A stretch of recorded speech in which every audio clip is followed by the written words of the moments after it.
and welcome to another episode of the Complete Agent Podcast, where each week we get together to talk all things estate agency. My name is David Warburton. As ever, I am joined by Ian Storey and James Kendall. Apologies, first of all, everybody. I wasn't here last week, and there was a noticeable drop in the quality of the podcast. Lots of you messaging in, saying how bad Ian and JK were. We can only apologise for that, but hopefully we're back up and running now. I'll keep things on track. JK, how's your week been? Yeah, good, actually. Do you know what? I've been absolutely inundated with fan mail after last week's podcast. It's just not stopped. It's been relentless. To be fair, in fairness to you, it was a great listen. It always is, lads. It always is. You know, it was a very, very good listen. So, and I'm glad. North and South equilibrium, because there was only one Northerner and one Southerner. And speaking of feedback, we had a nice LinkedIn post yesterday come up. Obviously, Spotify Wrapped has come up now. And I've been looking at everyone's Wrapped as it comes up on social media. I've been tagged a few times, and we've appeared on quite a few people's top 3 podcasts, which is quite a nice accolade. So yeah, it's been pretty good. In terms of our week, how's the week been? Week's been good. We're still very busy in December, which is unusual, to be honest. We've got 5-6 sales agreed this week. Nothing show-stopping. We're around the sort of 400-500k mark. But what we have been really successful with, and obviously everyone loves getting paid, is we had a 6-figure target to exchange on before Christmas, and we're 2 sales off getting them done. So it's been good. Obviously recruiting now as well for a content creator, marketing person. Got 4 interviews lined up in the next 7 days. So yeah, that all really good. Positive listings as well. I think I sent you guys the screenshot of the whiteboard in the office the other day for all the listings for December, and we've got I think like 5 over £1 million like ready to go live next year. 3 or 4 at sort of the mid market as well. So yeah, I mean, can't really complain. Like we're getting more and more responses from our letters. I had another one I've gone to today. I will have gone to by the time it goes out. One I'm going to today. That's probably going to be 1.25, 1.25. So yeah, to be honest, it's pretty good. Just consistently been busy. How about you? All good, thank you. It's it has been. I'll say it's a little bit quiet. I feel quite busy, and I've been to quite a few valuations. I've got a lot of people waiting to make decisions, but a lot of that as well is kind of having honest conversations about when is the best time for them to do it. I think there's a balance, isn't there, at the moment, between trying to rush things to market because of this stamp duty changes coming up in April, but at the same time wanting to do the best possible job. If people are not actually ready and in a position to get the houses looking the best, then maybe it's best to hold off. I think normally at this time of year you would be saying let's do it between Christmas and New Year, or even early in the New Year, but like I say, those stamp duty changes are bringing a few more buyers to the market, which is evident in the latest sort of Rightmove house price index report and things like that. So I'm light on offers. I've got a couple of really good offers, some really good houses that we're looking at tying up, but a bit lighter on offers, and also lighter on instructions actually going on the market. But we have got 21 houses ready to go on the market. I say ready to go on the market, either in photography or we're instructed on them. So we're in a really good position moving into the new year. There's loads coming on. One of which I had a meeting last week with a great developer who's become a good contact, and he's got 9 luxury new builds going up next year. So I've been given the go ahead on those. Each one of them is at least. Is this the 9 luxury new builds we're going up for the last 6 months? Yeah, that's right. You've got to build relationships. You've got to build relationships, JK. All right. Yes, that's what I've been doing. It's a nice lesson for anybody out there. Build relationships. Don't just go in for the kill like JK and make up £3.5 million listings. Yeah. If you've got £9 million listings, just talk about it for 3 years. As it happens, I've only been doing this for 6 months with them. All right. So we nailed it. No. Although it could come across that way sometimes. No, but it was good. We finalised everything last week, so we're actually going to be launching his first couple of units in the new year, which is nice. And like I said, there's 9 £1 million houses, which is nice. On top of that, I've got another a stack of listings. It's great, some really good stuff. It's obviously just a bit quieter this time of year, but all good. What about you, Ian? Good, yeah. I mean, literally just off the back of a call there, I've got a fab listing that I've just got at 1.5, really nice location. I've listed 2 yesterday, put quite a few on in the last couple of days. So good, really. Phil's had a few days off because he had a few holidays to use up before the end of the year, so he's off Tuesday to Friday this week. But I know he's put a couple on himself, and there's quite a bit of stuff sort of bubbling away under the surface. And then sales have been good. 2 gold dust mid-range sales from us at the start of this week. 1 at 350, 1 at 600, both at 2%. So I love those. The 1 at 350, put it on thinking it's just about within our brand, sellable within the brand. But it's a nice modern sort of full bed and a little development. And I thought, I bet this will fly. And it flew like 8 days, sale agreed. They're great, though. I love those as much as I love the 1.5 ones, really, if I'm being honest. Because it's just great. They're just fun, aren't they, when you can put them on and sell them so quickly. Above marketing price, sellers well happy. He tried 2 agents before us. It was great. Positive, all things equal, positive. We have had a faller today, nightmare of a faller. Not the biggest fee in the world, but it was due to exchange contracts and complete next week. And the seller pulled out this morning. Oh, that's annoying. For unforeseen personal reason, they've not been the easiest to deal with all the way through. The buyer's moving out of his rental on Monday and has no furniture.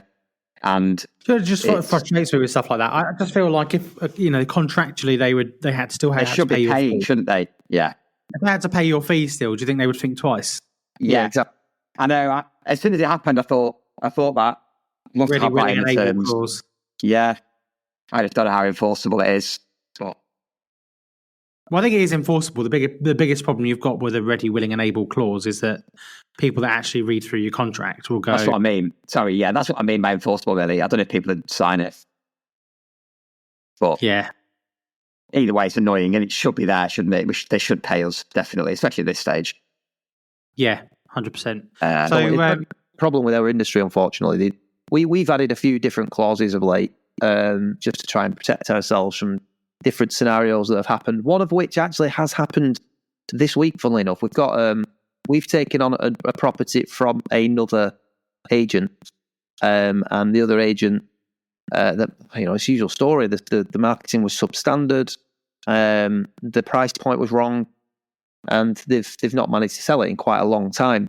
So we've taken it on, and in the past, over the last sort of 12, 18 months, I mean, it's happened all my estate agency career, but especially when it's your own business, you just get frustrated when you sell a house and it's somebody that's previously viewed it with the other agent, and then they come knocking for the money.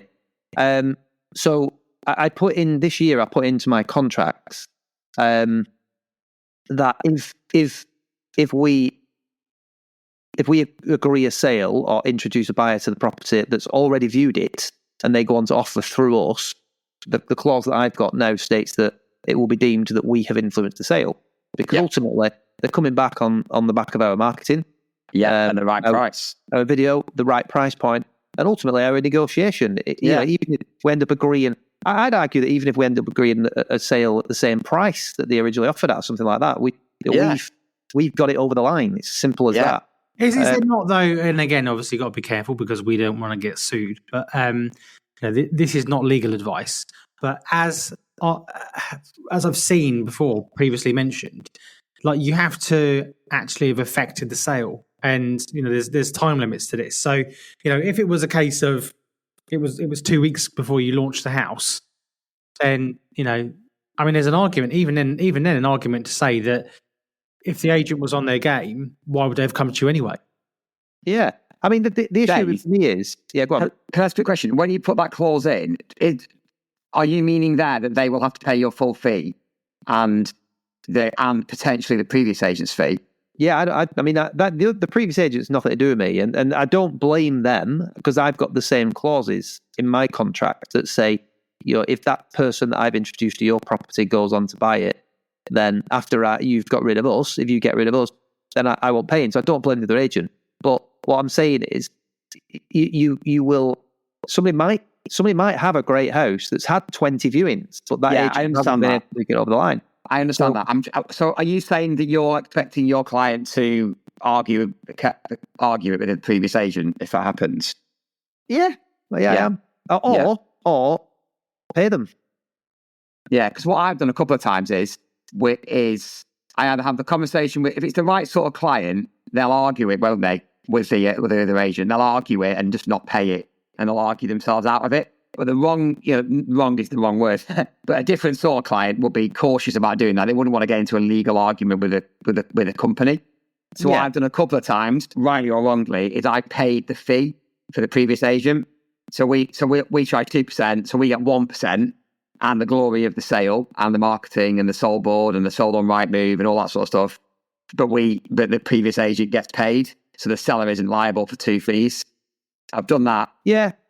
I don't mind that. I mean, it's coming, and to be honest, this one's more on the mid range anyway. So it wouldn't be worth doing that kind of thing for me on this one. To be honest.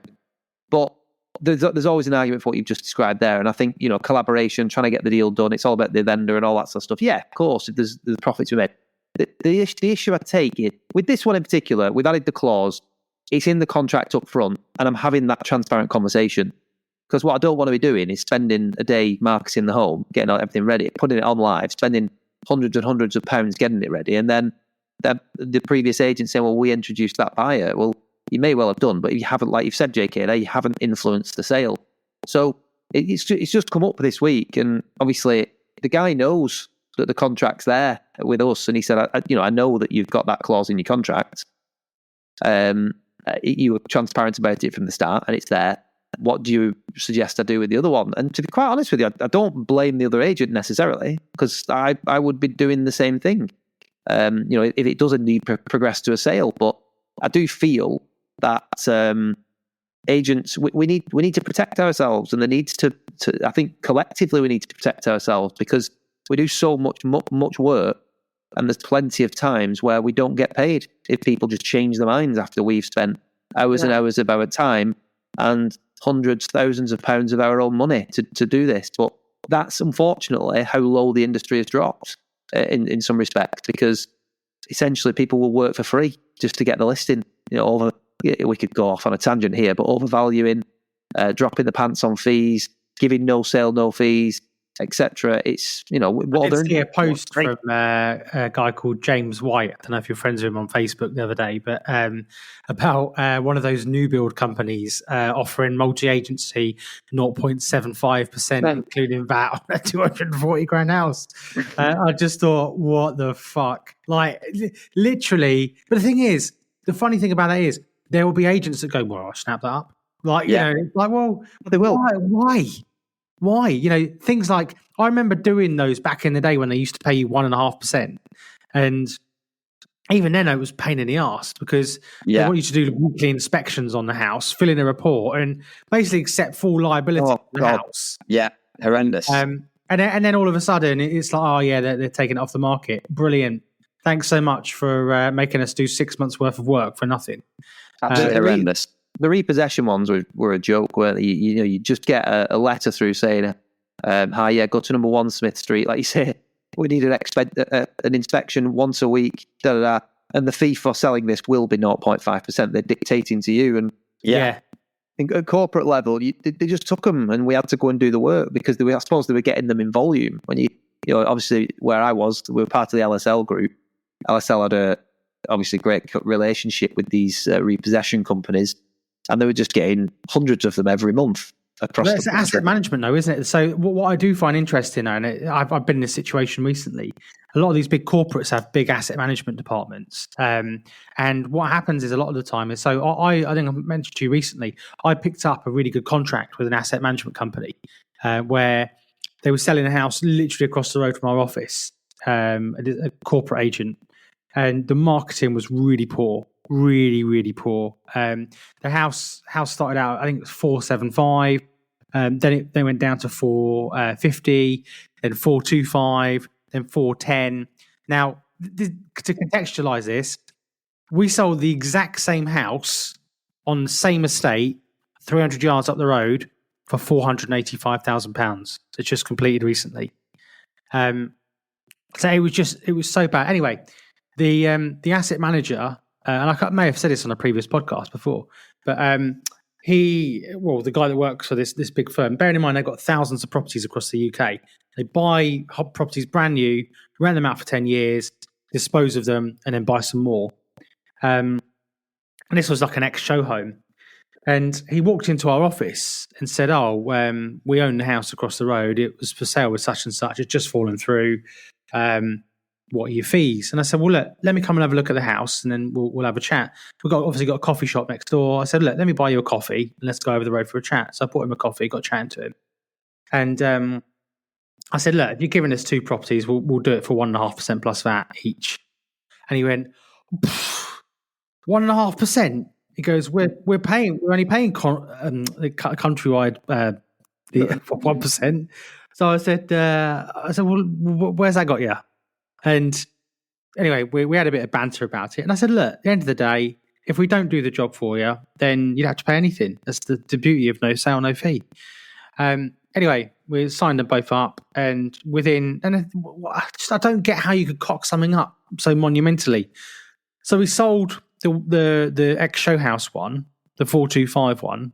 Bear in mind, the other agent sold it at 410. We sold that off market to a buyer we had in our database that was looking to move on that estate for 435, sorry, off market. And the other house.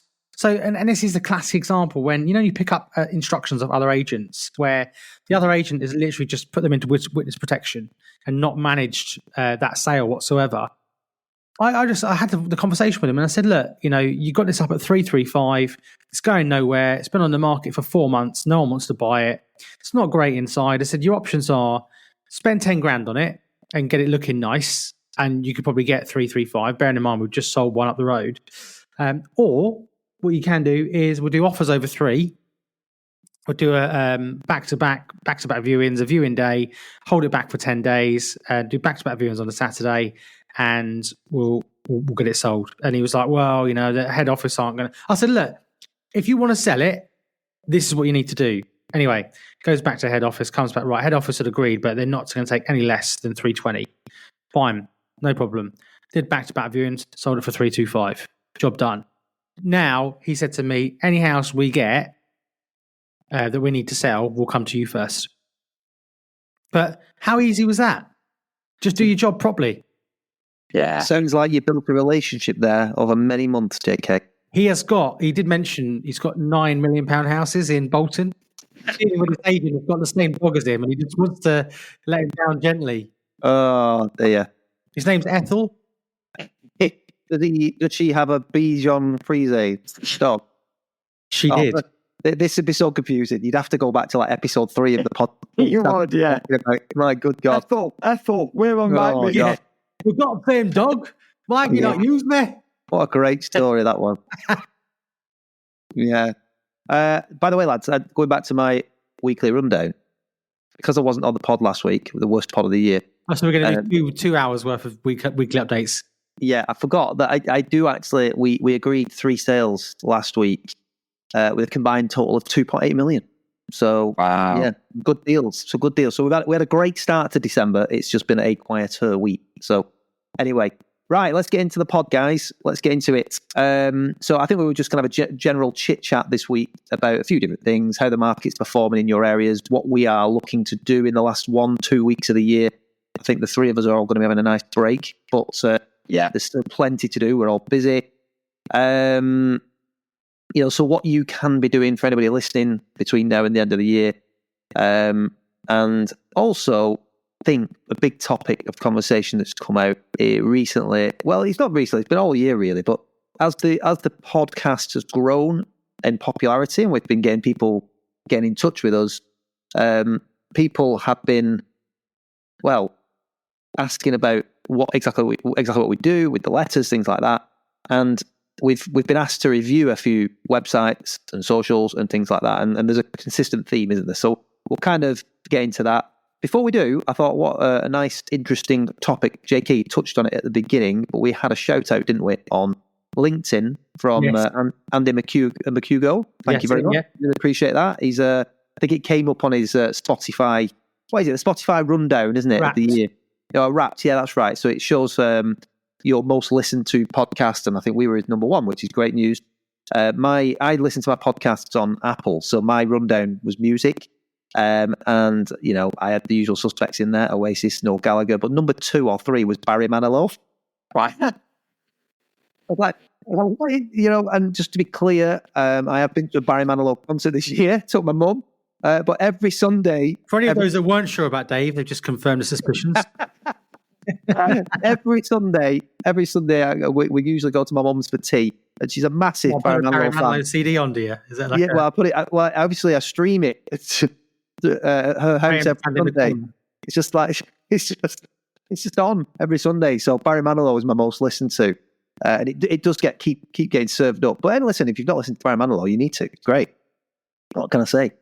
So anyway. Andy was giving a shout out to 3 different podcasts, one of which was us. I know that Gatesy was in there, and we know Gatesy is a great listen. And there was another one as well, actually. Lee Woodward. That's right, yes. So I'm going to give that a listen. Thank you, Andy. He also asked anybody who was reading his posts for 3 podcasts that they can come back with to recommend to him. So I thought that might be a bit of a quick, fun topic to have a look at. For me, when I'm in the car and stuff like that, I used to be heavily into just business podcasts and stuff like that. Podcast. But what I tended to find is because I'm so absorbed in the business as it is, too much. And this year particularly, I've done a lot of hours this year. It's been busy, and I'll do a lot at night and things like that. So I just find it totally consumes me. So often I'll be in the car listening to some Barry Manilow or some Venga Boys, something like that. So just to relax my mind, or has anyone got visions of Dave in his car now? The Venga Boss is coming. I love that song back in 1997 at the Jungle nightclub. Back when you were 30. Yeah. But yeah, so I do like a little bit of music. But if we're talking about podcasts, industry stuff that I like and listening to, I'm a big fan of Tom Panos. I think he talks a lot of sense. Tom Ferry as well in America. I think he's great, and I do like to take a lot from the Aussies and the Americans. I think they've got a lot to offer our industry. I really do. I do follow some industry figures. I like to YouTube, so I'm more into the short stuff really, like Ryan Serhant. I like Frederick Eklund. I did like the series $1 Million Listing. And if we're again giving a couple of shout outs in our local industry, I really like Stephen Brown. I think everybody does. He's a really great guy, and he's got bags of experience, and he comes up with loads of stuff. And I also like Matt Giggs. I think Matt Giggs is great. He's often giving nuggets, and I think he comes up with some pearls of wisdom. But if we're going outside of that, for me, I like the Stick to Football podcast. That keeps me going. Really enjoy that. Ian, you must listen to that all the time, being a massive football fan. Constant, yeah. Never up. Yeah. I really love TalkSport. Love TalkSport so much. TalkSport, great, isn't it? TalkSport's the one. All the football bands is great. 10 to 1 with Simon Jordan, great. Love it. And then I think for me, I like to look at maybe transferable stuff. So I just like to listen to really successful people. So the obvious ones being the High Performance Podcast, Stephen Bartlett. And some good ones that I've listened to this year would have been, I really enjoyed the Gordon Ramsay episode. So if you've not listened to the Gordon Ramsay episode on Stephen Bartlett, that was brilliant. I love Stephen Bartlett. I've got to be honest. I was team Diary of a CEO for ages, and for me, all of a sudden, it seemed to go. Hold on a minute. Let me just take 2 seconds here to tell you about Zoe and just how the gut health and how it transformed my life. And I just need. I'm not an investor, but I am an investor. Just what I need you to do is go onto the podcast, say you're going to subscribe, and buy all my stuff. There is that, but at the end of the day, JK, you could subscribe and you don't get the adverts. So subscribe to what? subscribe to his actual To the podcast, pod. pay him every month. Oh, really? Why would I do that? Exactly. So, just try and fast forward them. But You do that with ours. yeah, I'm getting paid. Are you? We got zero. I would be spending an hour each week with you two if I wasn't getting paid. So you need to check your contracts. Gordon Ramsay episode was excellent. The Jimmy Carr episode as well was really, really good. I really enjoy that. Daniel Ek, did you listen to that one? He's the CEO of Spotify. That was brilliant. The Simon Cowell episode I really enjoyed, and the Mo Gaudat episode I really enjoyed regarding Mo Gaudat I did because he's got quite a sad story, isn't he? Yeah, he has. But he's done it. I think he's been on 3 times actually. So he was kind of his life story, but the AI version was absolutely hooked on that. Yeah, do you know what? Talking about Gordon Ramsay, the high performance one with Gordon Ramsay was also really good. That's where it was. It wasn't on. Okay. It was on. Well, get your facts professionally, not personally. Is that what you're about to say? No, I was going to say today, get your facts straight before you start commenting. You listen to me. You're just trying to jump on my bandwagon here, so shut up. Another one that was really good on high performance was a guy called Steve Hare, which I've saved him. I saved podcast. It was 7th of July last year. And he was CEO of Sage, the accounting software. Oh, yeah. And he was just the guy brilliant. that had on for ages. Is that joke? I missed the joke. Is he bald? I don't know. I was listening to it. I couldn't see him. Oh, okay. He was really, really good. He was like royal family experience.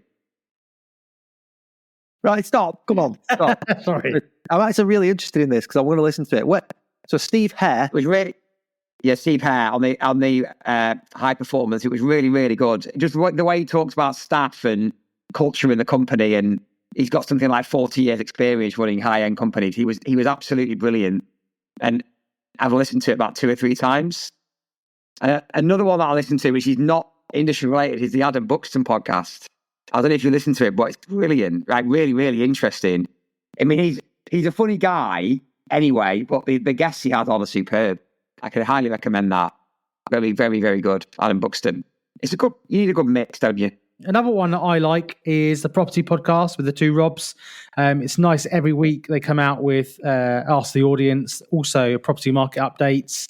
It actually got me into knowing about stats and data about 3-4 years ago. Started talking about things like quantitative easing, inflation, what that meant.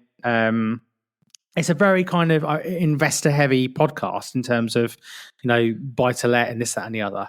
But what I would say is good about it is that they articulate the market really well and the effects of things like inflation, interest rates, mortgage lending, what people do each week. So that's the property podcast.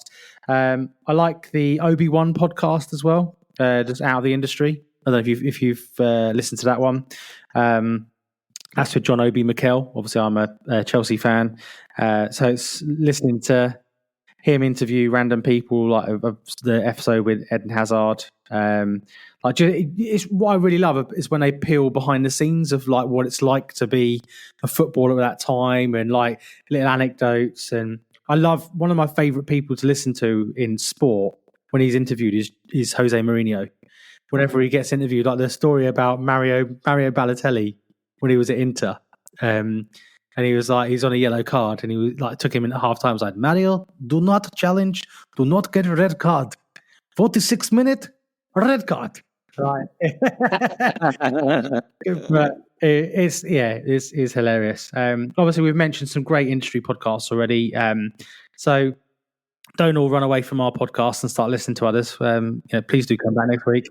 But yeah, no, there is some great podcasts, but I also think some of the, like I say, Diary of a CEO, like I love high performance podcasts, but sometimes I do find it a hard listen.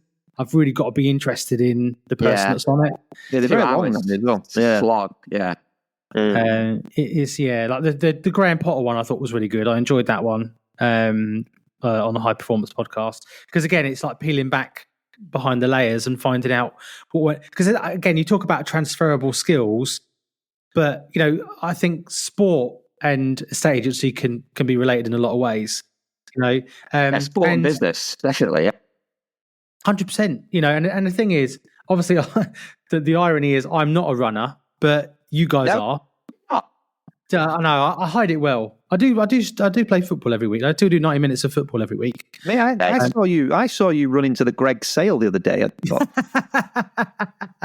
Very good. Very good.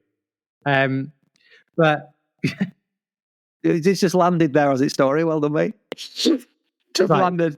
Takes a while. I mean, just a quick question is, so how often do you guys run? Pretty much every day. Twice a week. How far do you do? Well, just got to bore you. I'm on a say every day because I am on a bit of a fitness regime at the moment, trying to lose a bit of timber. So I've recently got my PT back and stuff. So it's more. I'm not so much running, concentrating on distance or anything at the moment. I'm running. I'm genuinely just catching up on steps.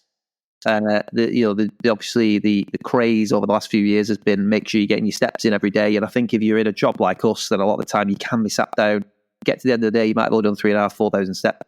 So generally speaking, I will get up in the morning and I'll do my gym work. So I would run usually no more than about 5 or 6K in the morning and a bit at night. What I've got a setup at home. I've got a treadmill at home. I've got a TV on the wall, and what I'll put like a Netflix series on, and I'll just run and watch I watched 2 episodes of The Gentleman the other night while I was running.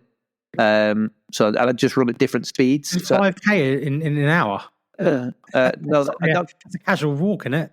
No, I do. Well, I was just about to 30 minutes each. I'm actually finished, So I would concentrate more on the steps. So like that particular day, I ended up doing like 20,000 steps.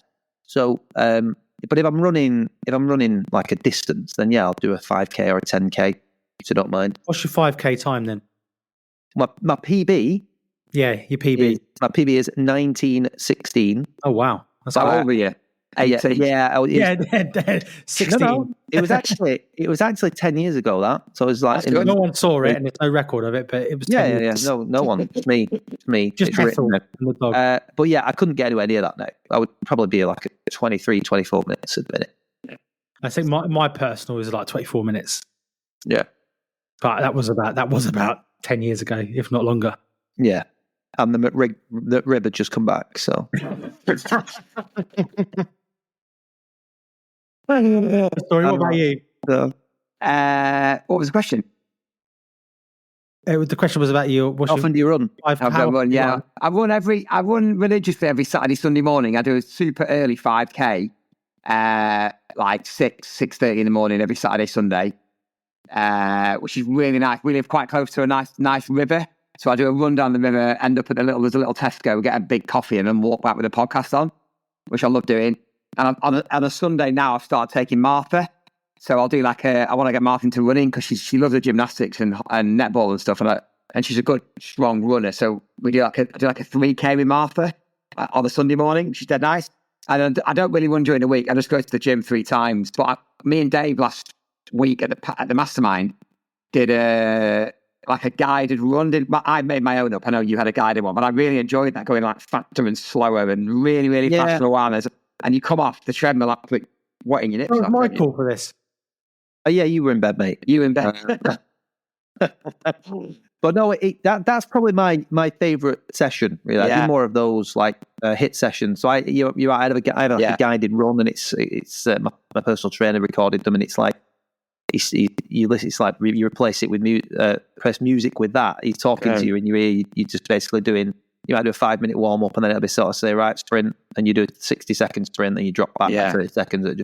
It's good. It's good. Like you say, it gets your heart rate up. It's a fat burner. Yeah, really good.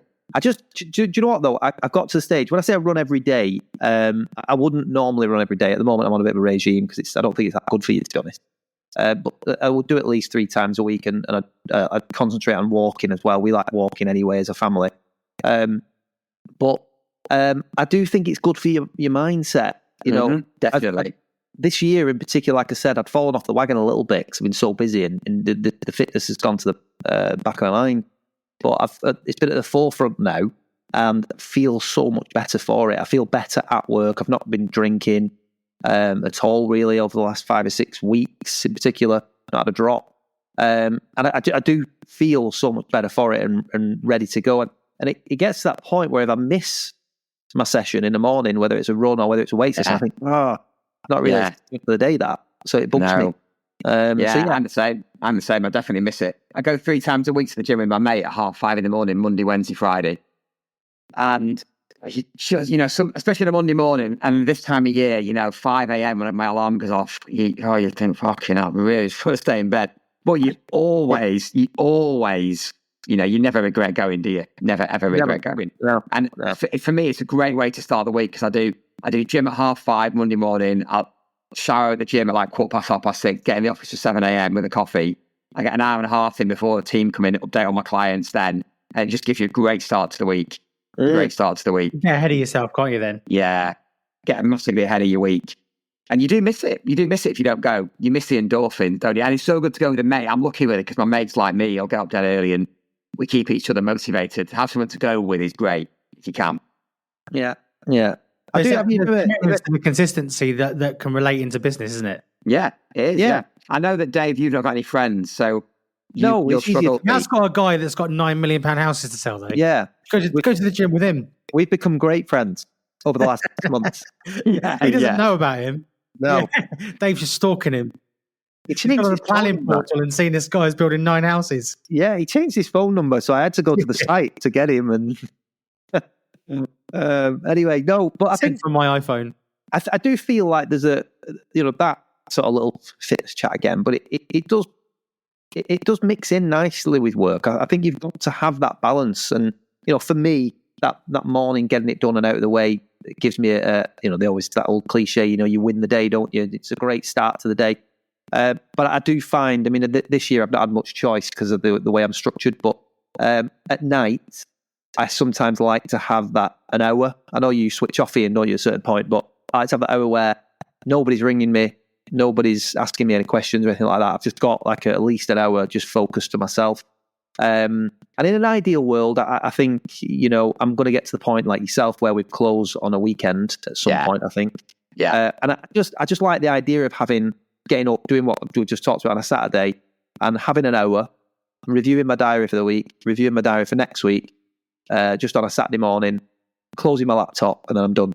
And I can switch off for the weekend as well, or for the majority of it. So yeah, I think there's a lot to be said for a mix when it comes to fitness and business. And just following up from those podcasts, I would recommend looking outside the industry for some influential figures who have done really, really well, and hopefully some people will get some tips and hints off that one. So Andy McHugo, thank you so much for the question. Really appreciate that. It was a good topic that to discuss. But lads, how are you finding the market in your area at the moment? And what are you doing these next couple of weeks? And I appreciate we're the three of us are all looking to have a bit of downtime, but bear in mind, people are listening. There'll be some that are quiet. There'll be some that are still very busy. What are you doing, and what would your suggestions be for the last couple of weeks of the year? I'm going to jump in there, JK, because I need to shoot off in 5 minutes. I've got a Val. So we're really busy right up until the last day. Our last day is next Friday, and I've got included in that, I've got a couple of days blocked out, like to take the kids to the Christmas markets and that sort of thing. But really busy all the way up until we finish. What we're doing in the next couple of weeks is planning the social media over Christmas. So Holly brilliantly has taken that on board. So she's making sure that our socials are still going to be busy all the way over Christmas when we're not in and when we're closed. We are planning just for next week. Just a quick, just unpack that a little bit. So we're recording Christmas video messages to put out on Christmas Day and on the key days, making sure that we're putting out the same sort of posts really that we always put out. We've also got Boxing Day launches and 2nd of January launches that we're lining up. So Holly's making sure that the videos are up on YouTube and that everything's launched, because obviously on Street you can schedule the launch, can't you? So that will all happen when we are off, enjoying time with the family. There's a couple of price changes we're doing, so she needs to make sure that the prices on the YouTube videos have been changed beforehand, so it's all consistent. And then the rest of the guys, we're planning for next year. So next year is going to be a big implementation of structure in the team for us, and what that means is systems and processes. So we're having a big session on planning throughout next year. So we're sort of setting ourselves up for that as things stand, trying to improve our conversion rate, and then look to grow thereafter. But really, we had a great night out with the team last week. We've got a boardroom buffet. We always do a Christmas boardroom buffet the last week before Christmas. So we get a lot of food in, get the kids in there as well, put Christmas hats on and stuff. We do that next week. And then they all switch off. So we close next Friday at 5 and don't open until the 2nd. And we bagged some good sales into the pipe before Christmas and some good listings to kick us off for next year. So I'm quite comfortable with how things are, but always striving to be better. I'm conscious of competition trying to copy us, so I really want to embed the best possible service in the office that I can, because that's where your reputation is, isn't it? Absolutely. Good. Love that. JK, what about you, mate?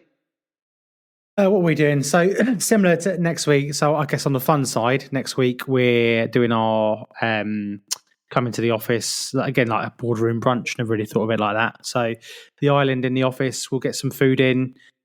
Kids will come in and we'll have some Christmas tunes on and just have a bit of a chill, a chat, get everything sorted and locked off, ready for closing. We are going to come in 2 days in between. So the guys are going to share the burden of who comes in on what day. But we're only going to do 4 hours on each day, because I just think, what's the point in launching stuff on Boxing Day if you're then going to be back in until the 2nd? So just a couple of days of just answering inquiries, and just, I guess the other thing as well, just taking things like the Christmas decks down in between Christmas and New Year. So when we come back in on the 2nd, everyone's ready and raring to go. Everything's in place, everything's sorted. Have a bit of a sort out. We've still been really, really busy. Got I think another 4 or 5 vowels already booked in for the next week. We're obviously working on the next not on the market update letter, trying to get everything prepped for that.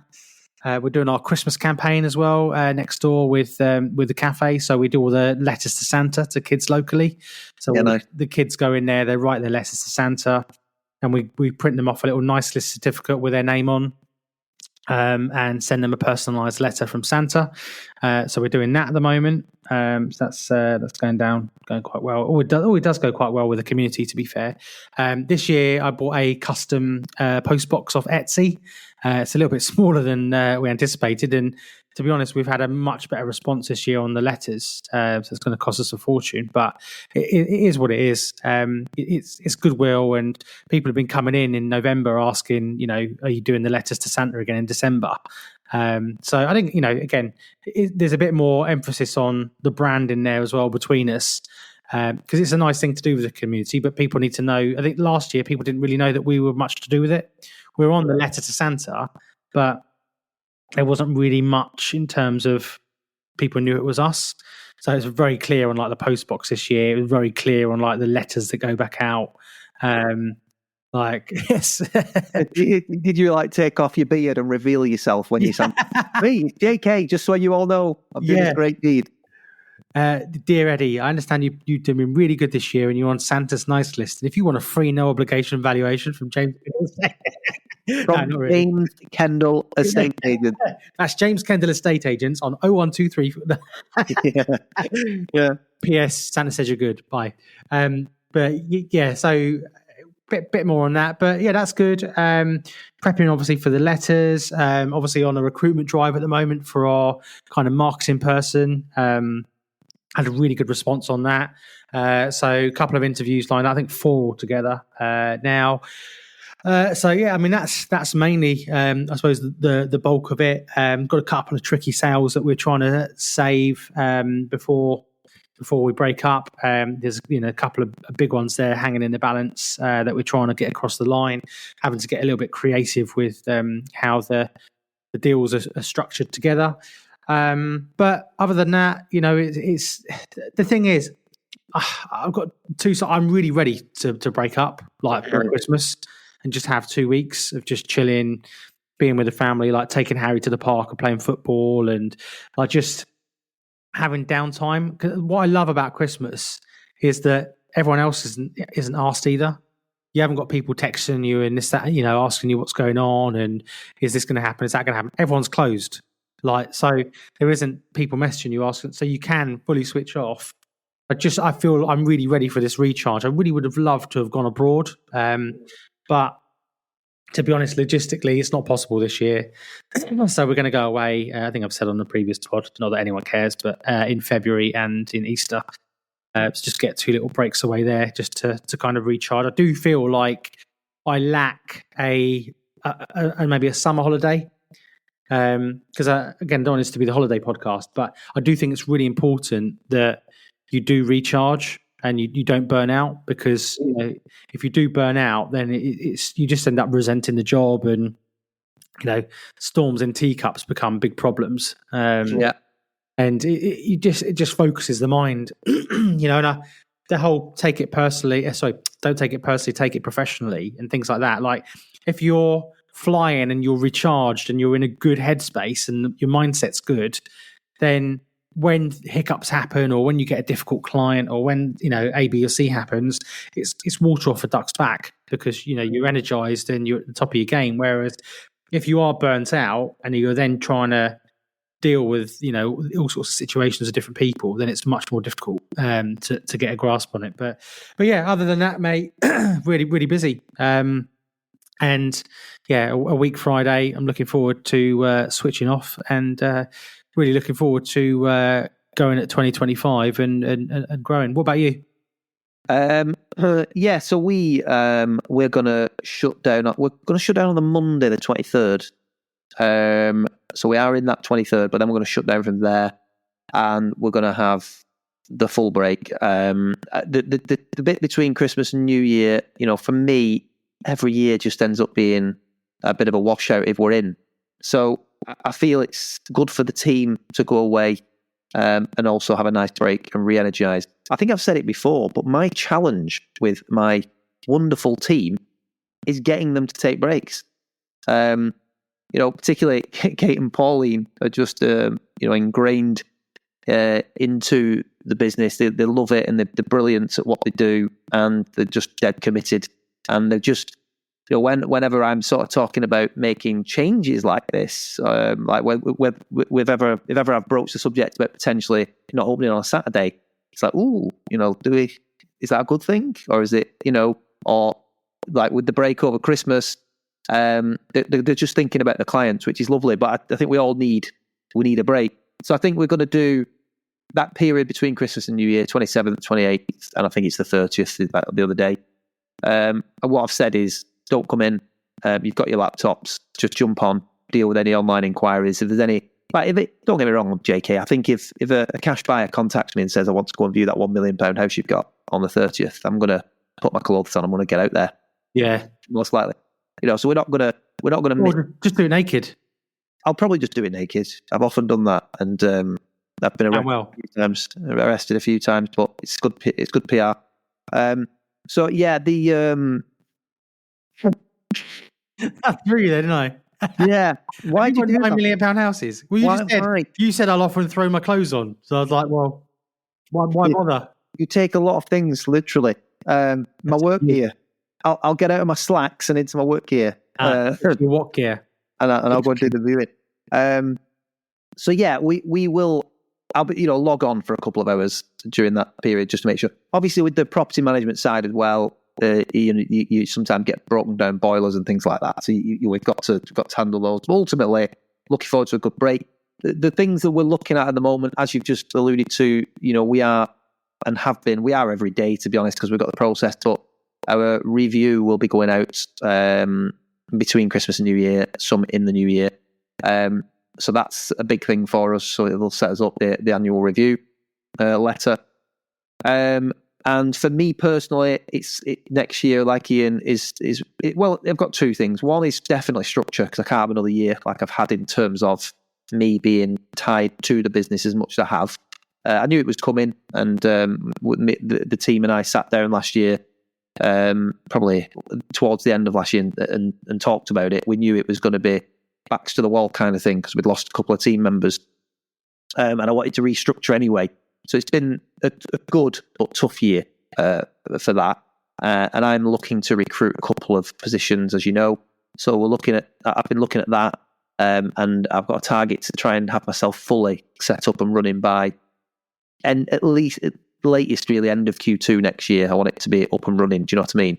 Hopefully get the right person, the right people in, but be in a position end of Q2 next year where I'm like, right, okay, I know I can take a step back and start overseeing it more as opposed to being too consumed in it sometimes.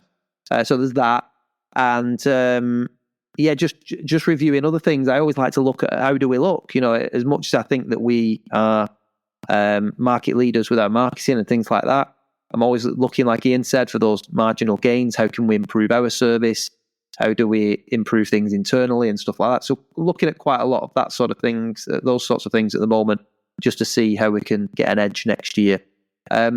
But, who knows what the market will bring. A lot of the statistical data suggests that it's going to be busy. If you look at the sort of Rightmove data from the HPI, it's all up on last year. I think that was expected, given that 2023 was not so much a washout, but it was high fall-through rates. It was quieter because the interest rates were rising so much. So I think we were always going to get an improvement.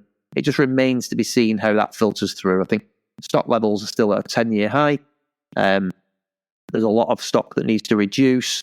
And I think that it's going to be a very price-sensitive market again next year, but it's clear that there are plenty of buyers out there. I think I saw a stat the other day, yesterday rather. I think mortgage approvals are up 46% year on year. So that's a great sign. It suggests that buyers are ready and waiting to buy. They're just being a bit... I think they've got more of the power now, JK. I really do. I think that I won't say it's the buyer's market necessarily, but they have got more of the power because there's so much competition out there. I was dealing with a client last night who'd originally offered $550,000 on a property, and he's revised to $475,000. Wow. And he will go to 5, but it's based on his affordability. His affordability is stretched.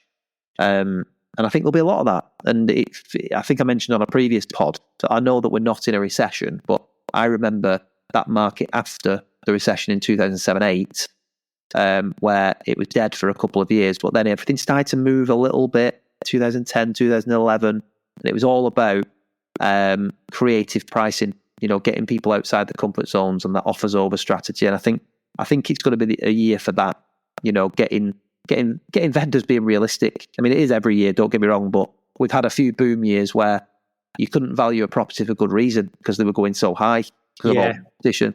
But now you've got to be really bang on with your data, and you've got to really look at what's actually selling for what prices. And I think vendors, it's not the market to be testing the water.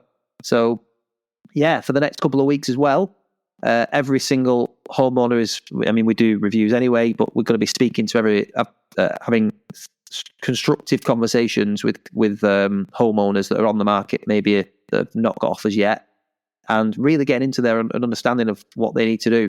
Good example is I went and met a guy at his house about 3 weeks ago, and he lives abroad. He's now moved abroad. His wife and family are still here, but his kids are going off to uni. His wife's going to be giving up work here, and once she does, she's going to go and join him in America. So they're selling this house, and they're going to get a base. So they're going to sell this house for between 9 and $1 million, and then they're going to buy something cheaper just as a base over here, probably half that value. And when I went, he's not been getting a sniff really at the price he's on at, and it was very much his price towards the high end of the 9s. And I said, look, let's meet up. We'll have a chat. I'll go through everything with you. So I drove over. We sat down, had a brew, and I said, so as always, I'm here to give you the information so that you can make informed decisions. Where is your mindset at right now? You're 6 weeks into your marketing, not really getting much interest. You've had 1 or 2 viewings, but that was off my pre-launch for people I thought would be interested in your house. It's now hit Rightmove, and it's not getting huge amounts of interest. Where's your head at? He said, look, we're totally relaxed about it. Totally relaxed about it. And, as long as this has gone by April, then I'm happy. I went, right, well, Mike, that changes everything. You're in a rush, mate. You can be relaxed, but if you need this done by April, you're in a rush because we now need to find the right buyer. We need to get you through the conveyancing process, which on average is 5 months nationally, albeit we're a bit quicker. But we need to start making some plans, and we got into them. What would you suggest? So the likelihood is that will now come down $75,000 to an offers over strategy, which is outside his comfort zone, but it'll be extremely saleable. So I guess the message I'm giving is I would have very, very serious and frank conversations with your stock to try and get them to be in a position to sell at the start of the year. If someone still wants to wait and they're a good client and it's a very good fee and it's a great house and it will definitely eventually sell, I understand that you could probably wait.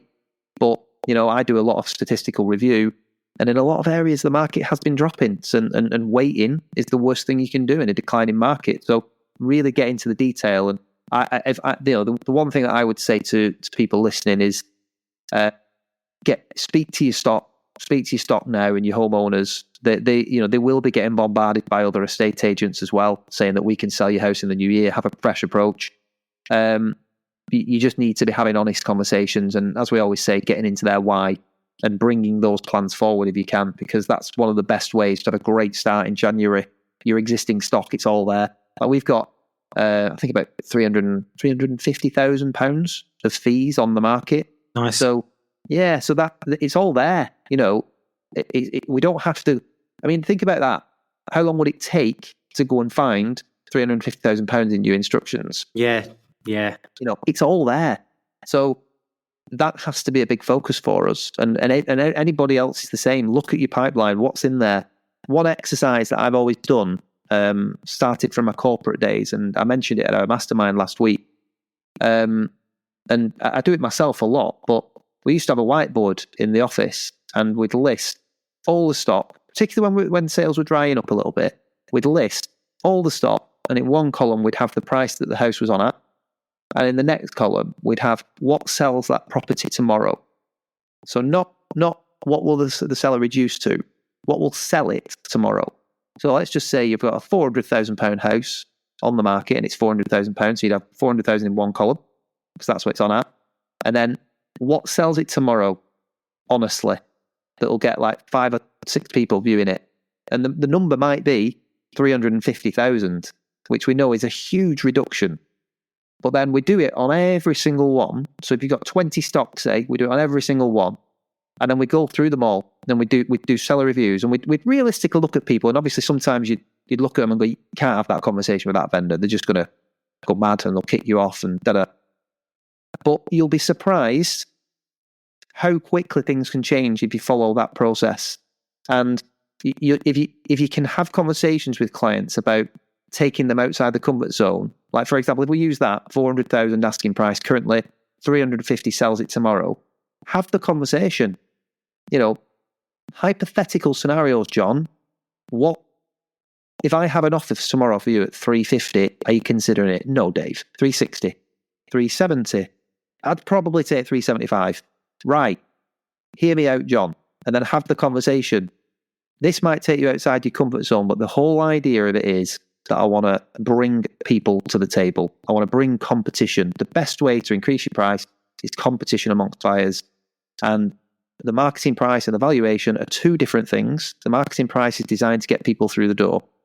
I always say as well, if you were to go away for 6 months and you just gave me the keys to your house and you just said, sell my house, I don't care how you've done it, and you didn't know what I'd done, this is what I would have done.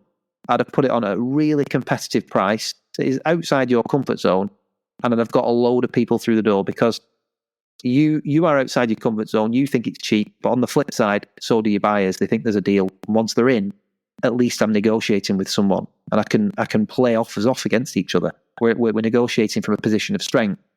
So, you might not get that at 350, that example I've just said, but you might get it at 370, and all of a sudden it's extremely saleable. And if it ain't selling at 370, it was never selling at 400. So it's worth having a go. So just a tip from me there that's worked a lot in the past. List all your homes. One column has it's on the market for this price. The next column is what sells it tomorrow. And don't be afraid of what that price looks like. Write it down anyway, and that can be your target, because your existing stock is where your next sales lie. You don't always have to focus on new instructions. You should always have a lead gen strategy, as we know, but you don't always have to be focusing on that. Your existing stock is where your gold is now, if that makes sense. Yeah, 100%. Seems like a good place to leave it now then. And we're here next week, as always. Sure. It has been a good one, and we've nothing to advertise about the TCA, have we, this week? No. Because we did the last week, which was brilliant. So really good turnout for that. But looking forward to the next one, which is when? When's the next mastermind? March. Okay, great. Well, we will say then, if you're interested in getting involved, you want to know more, get in touch with myself, JK or Ian. Now is a good time because we're just about to put the finishing touches on the Q4 yearly summary letter. Summary letter. It's the best one. It's the best one of the year usually.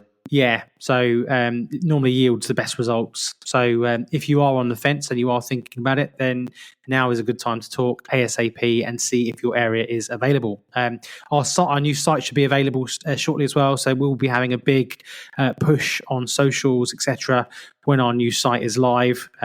So yeah, before the masses come in, if you'd like to see if your area is free, get in touch with one of us. That email address is succeed@thecompleteagent.co.uk, or if you can go to the completeagent.co.uk website, it will take you to our temporary Linktree link where you can find out where to email us and where to find us on social media too. Lovely. Right. It's been a pleasure, JK. As always, DW. I'll see you next week. Thanks for listening, guys.